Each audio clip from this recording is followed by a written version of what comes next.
Gemini Sun, Sagittarius Moons, it's difficult to pin you down and you will not be forced to do anything you don't want to do.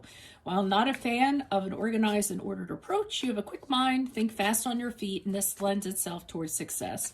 At times, you're a bit too straightforward, and that communication can cause feelings to be hurt.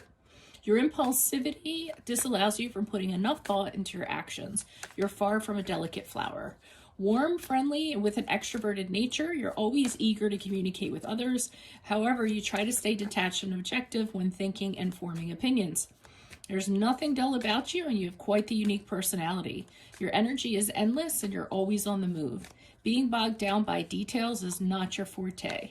You have knowledge about many subjects, but not one to focus and study heavily on any one.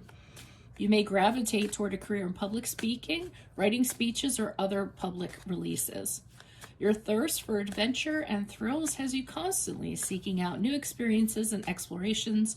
You love to learn, but must do it your way with total liberty and independence.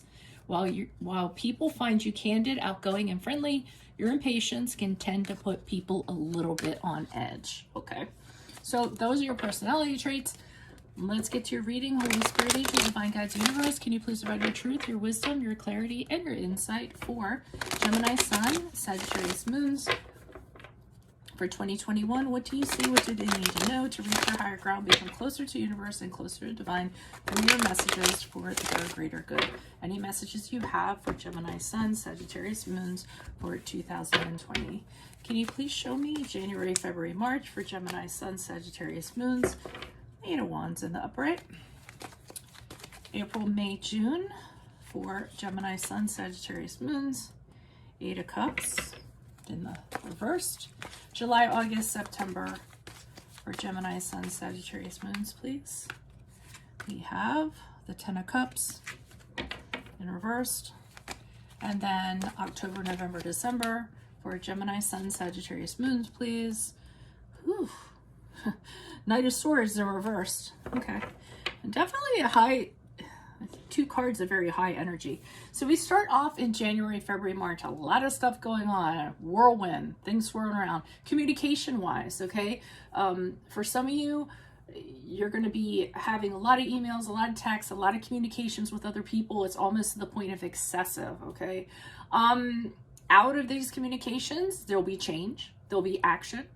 There'll be some type of movement forward quickly. So it's going to push you into another phase. Some of you could be having a lot of air travel during this period of time, you know, if your lifestyle or your job kind of calls for it. So that's what you can expect for that period. April, May, June, Eight of Cups are reversed. So this has you kind of hesitant to leave a situation for whatever reason. You may have a fear that you can't find better, whether it's a job or a relationship. You may be too attached to whatever the situation is and you can't see yourself leaving it.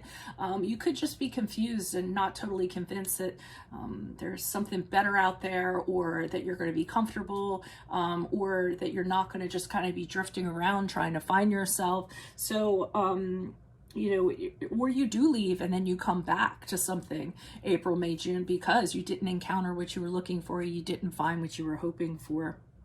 July, August, September, Ten of Cups in reverse. So Ten of Cups are reversed 9 times out of 10 is a situation or the environment that you consider to be home, family, whether it's your work family or your workplace or your actual home by yourself, you know, with one other person.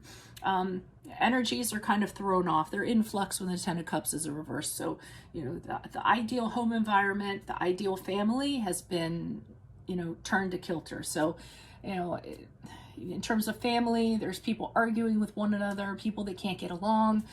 Could be people who no longer want to be married, no longer want to be together. A family feels like they're neglected. Someone's leaving the house and not paying attention. Or it could just be a bunch of people who are family or in a home and they just don't get along. They don't see eye to eye. They don't have the same values and they can't seem to click. So that's what's happening there. And October, November, December, it could be because of this 10 of Cups here, but these energies are really inconsistent, really out of control. So things are really going to be a roller coaster, a whirlwind for you in October, November, December. That is not a card of stability. That's a card of disorganization, not being able to, you know, feeling like you can't kind of like consolidate your energies, make anything happen productively, constructively. And it's usually entirely out of your control. I often assimilate it to, you know, a tornado swirling around someone and all these papers in it, and you're trying to grab these papers and you can't. You don't know where to start, and you don't know if you're able to. Okay, so that's what I have for you all. Make sure you click on the link below. It will take you to the Vimeo reading where I'll have a deeper interpretation of the cards with clarifiers. If it resonates, consider